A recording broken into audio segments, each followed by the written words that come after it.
A strong property demand. Let's have a look. Hello everyone, Florian.Heise here and welcome to another episode of HeiseSays. Still working through my morning stein of coffee. And I thought we'd have a look at this realestate.com.au article, which is discussing, well, last Saturday's auction clearance results and the strong property demand that is showing us. Now, before we go through this, there's a few things I just want to point out and have a look at to give us a little bit of perspective. The first is, on my website, you'll see an article I wrote, thanks to data from Fresh Canvas, who data mine the auction clearance rates. What we found by looking at the data is there is always a bias towards a higher number. Simply put, because real estate agents don't tell you if they do it wrong. And they just can take the trend and project it forward. So you may have all these people who are not giving their results, and they're thinking, oh, well, their results will be just the same as all the people that did and didn't. You know, all those that said, yep, we failed, or all those that said, yes, we succeeded. But that's not, well, that's ignoring the bias in real estate agents, who are usually quite gregarious people wanting to share their successes and shy away from their failures.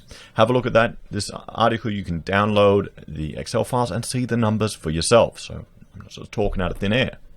And the next, as always, let's have a look at some median residential home values before we go through the article to frame what they're talking about.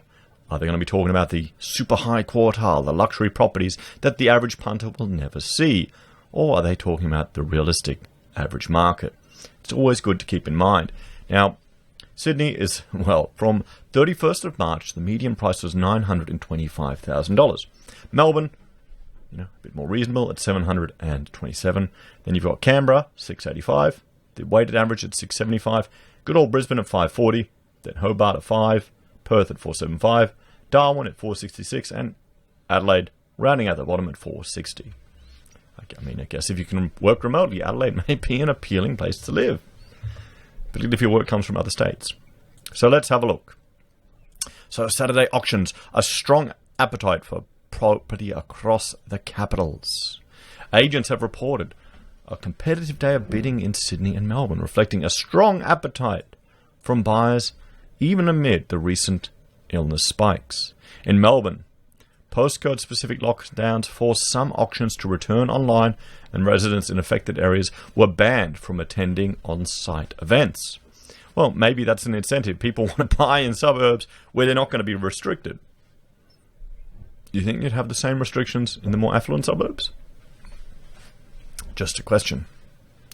Maybe we should look at the voting donations per suburb. I'm being too conspiratorial there, aren't I? While in Sydney, I think that takes more effort to control, to organise than civil servants may be capable of in a short time frame.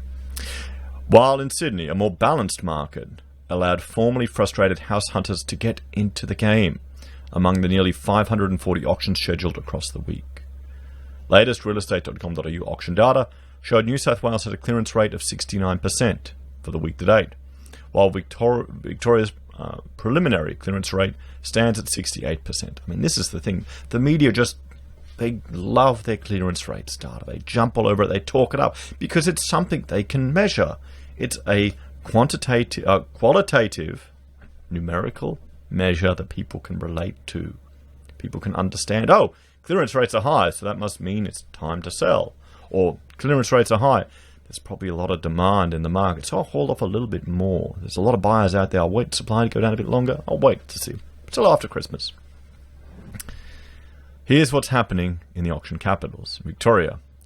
A 3-bedroom home in Thornsbury sold well and truly above reserve. It's always above reserve this morning, as the owner watched the auction unfold online from lockdown in Brunswick West. The property at Collins Street sold for $1.1 million, with 7 registered bidders and 4 actively battling it out. So if we jump over here, we can see Melbourne. That's well above median. Well above median. So this isn't an average property. The agent from Ray White Brunswick said there is currently a strong appetite for property largely driven by low interest rates. And, well, for those of you that have been in a coma, the interest rate is at 0.25, or the cash rate is at 0.25%, and it's manifesting itself in very low interest rates. Insanely low rates right now. If you've got a mortgage, meeting the repayments should not be a struggle unless you're really over-leveraged, unless you've pushed yourself too far. Here's the thing, we've seen that. We've seen that in other articles we've been looking at, where you have a married couple, husband and wife, professionals, depending on the loan, the good graces of the bank, the mortgage holiday to keep them in their house. Where's their reserve? Where's their cash reserve? It's never mentioned in any article because, Florian, that's victim blaming. Florian, we can't do that. People can't take care of themselves. That's what the government's for. Bloody, oh. I need a coffee to calm down. Maybe we should do a requirement. Maybe we ditch all these social justice rubbish courses that we have everywhere at university and school, all that garbage. We just make people watch Dave Ramsey for 6 weeks. Or learn some financial literacy. But they don't want that. They want people to keep spending, buying. Oh, your house is going up. Quick, go buy and fill it with useless crap. Or that couple that we saw in Western Australia. Oh, well, thanks to this $45,000 handout from the government, I can buy more expensive fixtures and fittings. Fantastic. Shit that you can take in and out of the house anyway. I mean, come on, you can remove an oven. You can remove a washing machine.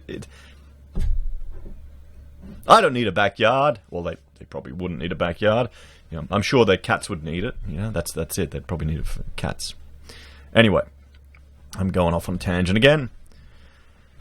In Melbourne's inner south, a 3-bedroom Edwardian home in St Kilda attracted phenomenal attention, selling for $56 above reserve. We were very impressed to have 5 separate groups bidding. There was great energy at the auction and the street was buzzing, said Matthew Filios of Marshall White Bayside. The well-located home sold for $1 million after an opening of $950. So again, well above reserve, and it's all to do with the location. The location. Isn't that what they tell you with regards to property? So, Sydney. A charming Victorian home at Marrickville sold for $1.4 million this morning, with 4 bidders pushing up the price beyond expectations. So 1.4, again, $500,000 higher than the median price. This isn't a normal property, everyone. So, I mean, here's the takeaway. This is why I'm looking at all these different articles, trying to get an understanding of what's going on, of how the media puts things forward. Because people are asking, Florian, why is one video saying one thing and the other saying another? Get a narrative. That's not what I'm doing here on this channel. I'm trying to understand what's happening. I'm trying to understand what's happening and consuming all this media and trying to pull it apart a little bit. We're seeing here all these positive spin articles are written in such a way to generate, excitement, interest, a bit of FOMO. But most of them are focusing on parts of the market which aren't the median, which aren't the average. So if you're looking at buying a little specky home, you got a normal budget, are these even relevant to you? Should they be? Should they even influence you? Are people only going to see the headline, and give advice at the family barbecue based on just what they've seen in the headline? Or are you going to get spruikers talking up property? And then when you dig a bit deeper, you see they're like these people that are talking. Because I've been watching a lot of lectures online with regards to food. From low carb down under, they do fantastic conferences. And they always have the lecturer coming up and saying all their conflicts of interests. Now, why the hell don't people do that when they go on Sky News or ABC or Domain TV? Some property guy saying, I happen to have a multi-million-dollar real estate investment trust that invests solely in this type of product that I happen to sell, or I run a training course, providing guidance on people buying property, or I'm a real estate agent, or this. That's the thing. Everyone has these vested interests, and there's a lot of it in property. It's never really mentioned explicitly until you start, scraping off the varnish. William Pereira of Bresic Whitney said buyers had expressed figures of around $1.38 million for the freestanding classic at 5 O'Hara Street, but there was enough competition to push it up. Yeah, okay. It's a beautiful house. At least the pictures are beautiful. You know, I see scenes like this, and I've got children. There'll be toys everywhere. They'll be concocting some scheme or something, and just part of adventure play. So yeah, one day I'll have a nice house. Maybe when they're all out of the house, and I'll retire. That's the dream. That's the dream. Right now, we're just sacrificing everything from this level down. Okay, that level down, that's the children's zone. And then probably up here, that's where the parents get stuff. And this here is unknown. Yeah. He said, there is life in the market, even in the pandemic climate. But that confusion surrounding the end of the mortgage holidays in September, October was causing some hesitation. Why should that cause hesitation in buyers? Why should you be depending on mortgage holidays? I don't understand. Can someone explain that to me? I think what would cause hesitation would be the fact that the economy is in the toilet. The fact that a lot of industries are at risk. Can someone explain to me how mortgage holidays should be affecting this? Is it stopping? Maybe it's forcing people to sell? Could that be it? Or maybe people are buying and getting mortgage holidays to buy their houses. That can't be it, can it? No. Maybe people are that stupid. Maybe people are that stupid. I think I need another shot of coffee today, guys, because this is getting to me. It's like everyone is at a disco retro, but they're scared to go on the dance floor. But it's still packed, he said. People are starting to take a first step. The life is there. The buyers are there.